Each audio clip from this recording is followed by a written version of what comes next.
Okay, once again, welcome sa atong daily devotionals, Pastor Janin Cargis gihapon. Ug again, mag-remind ko no every Tuesday, every Thursday na tay live sa atong page alas 8 sa gabi og mga interesting, hot issues, controversial issues ang atong paghisgutan. Okay, karon natong verse anita sa John 14:13 ingon si Jesus Christ, "Whatever you ask in my name, this I will do, that the Father may be glorified in the Son." Ang Ginoo magapanalangin sa iyang mga pulong. Okay, karon ang ikatulo na tong series sa ato ang lesson. Nganong dili ma-answer ang atong mga prayers? So, gamay nga recap. Una, basin wrong atong intention. Number 2, basin or dili pa right time, no? Dili pa ta kasaligan sa mga butang gipangayo na to sa Ginoo. O karon anita sa ikatulo. Ingon si Christ dinyo, "Whatever you ask in my name, this I will do." Ingon si Christ, bisag unsa kuno imong pangayoon, gamit ang pangalan ni Jesus or gamit iyang pangalan, iyang tubagon. Unsay pasabot ani in my name? Actually, ang pasabot ni Christ, bisag unsa daw atong pangayoon, that is prayer.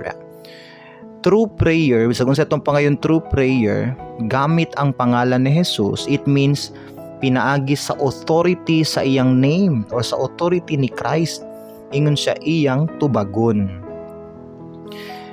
Now, ang reason di ay nga nang usahay atong prayers dili matubag tungod kay lahi ang atoa sigurong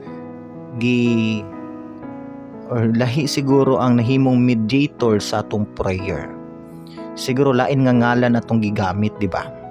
Ingon biya ang 1 Timothy 2:5 nga there is one mediator between God and man, the man Christ Jesus. So when we say mediator, siya ang nagpataliwala sa tao ug sa Dios. It means siya ang dalan. Siya ay nag-connect sa tao ngadto sa Dios. Ingon po ang John 14:6, ingon si Christ, "I am the way, the truth, and the life, and no one comes to the Father except through me." So when we say bridge or nag-connect nato ngadto sa Dios, wala ang gilain si Christ. He is our only mediator, nagpataliwala. Mobitaw na every time mo pray ta, mogamit gid nag in Jesus name. In Jesus name, pasabot man gud anang in Jesus name, dili na siya code ha, dili siya code nga para tubagon atong prayer, dili na siya motto.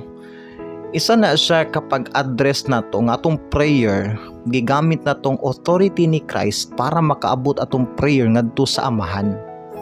Oo, muna yung si Christ, "Whatever you ask in my name, this I will do, that the Father may be glorified." Aron malahimaya mo man kalipay sa Amahan. So tanang prayer di nga dili mo agi ni Christ, dili malipay ang Amahan. Munang dili ma-answer atong prayer. Usay mo pray ta, Ginoo tagaay ko ani, amen. Moingon lang tag amen, di ba? Usay pag yun lahi ang atong giampuan, lahi ang atong gipamalihugan sa atong pray, lahi nga name atong gi-mention. So gusto kag powerful nga prayer, gamita ang pangalan ni Jesus Christ. I'm not saying nga kinahanglan ka magsagit-sagit sa ngalan ni Christ na mura kag nag-cast out og demon. Ang point na ko is, as long as you're using the name of Christ, imo bang gi-feel ang iyang authority ba? Mugamit ikag name ni Jesus Christ, ay lag-i-mention na tungod kay nakahinumdum ka niya. Gamita na siya, i-feel nimo nga nanay authority nga name. Muni maghatod sa imong prayer ngadto sa Amahan, kay kung dili ka mo gamit sa name ni Christ, taman lang sa kisame atong mga prayers o sahay, di ba? During sa time sa mga apostles, si Peter, mga apostles na ay tao nga bakol, ingon si Peter, "Silver and gold have I none." Wala ko'y bahandi nga mahatag nimo, no? Pero sa pangalan ni Jesus, barog og lakaw.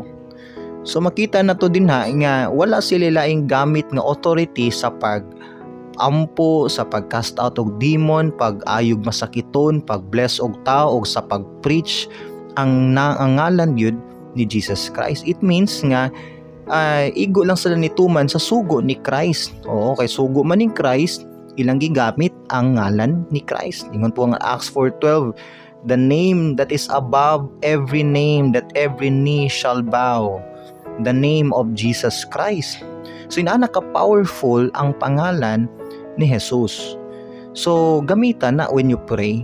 Mo nang mag-pray ta, dili gid mawala ang name ni Christ. Oo, may ngunitag in Jesus name, sa pangalan ni Jesus, pwede mo gamiton ang Cebuanong Jesus, English nga Jesus, o pwede ka mag-Yeshua, no, kung adto ka sa Hebrew. Pero as adto ka comfortable nimo nga pag-address sa name ni Christ. Kaya pag ingon mo Jesus Christ o mogamit kag name nga Jesus, napasabot na dito ka sa second person nga si Christ imong gipasabot. So gamitan na nga name, i-feel na nga name, o i-feel nimo na nga name nga nanay authority nga pangalan. And then ang ginumutubag sa imuhang mga prayers. Even nagpray kag masakiton, nagbless kag usa ka tawo sa iyang business ba, or nagbless kag usa ka anak nimo nga moadto sa eskwelahan or trabahoan, or nagcast out ba ka og mga evil spirits, or nagdeclare ba kag blessing sa imong future, use the name of Christ, gamita ang pangalan ni Jesus. Powerful kaayo na nga name. Amen. Unta na kay nakatunan og magampo tas katapusan. Ginoo, salamat sa imong reminder once again, Lord, nga unsa ka powerful ang pangalan ni Jesus, imong anak nga si Jesus. Thank you, Lord, sa pag-remind na mo, Ginoo, nga kini nga pangalan dapat di ay, Lord, dili na mo ni binuangan, dili na ni Lord gamiton sa mga useless nga mga butang, kundi dili, Ginoo, number 1 na mo ning gamiton sa prayer, sa pagpangayo nimo, Ginoo, knowing nga kanilang, Ginoo, nga authority ang naana mo nga makaabot mi sa imong trono, makaabot mi sa imong gingharian, makaabot ang among mga pag-ampo. So Lord, pasayloa mi sa mga higayon nga, Ginoo, kini nga ang mga prayers na mo, Lord, wala na properly arrange, or wala, Lord, na insakto gayud nga pag hanay. O this time, Ginoo, tagay mig chance nga magamit o ma-address na mo insakto, Lord, ang authority sa name ni Christ, ma-acknowledge na mo sa Ginoo, o Lord, tubaga ang among mga pag-ampo next time. Kanang prayer, Amahan, in Jesus name. Amen. Amen.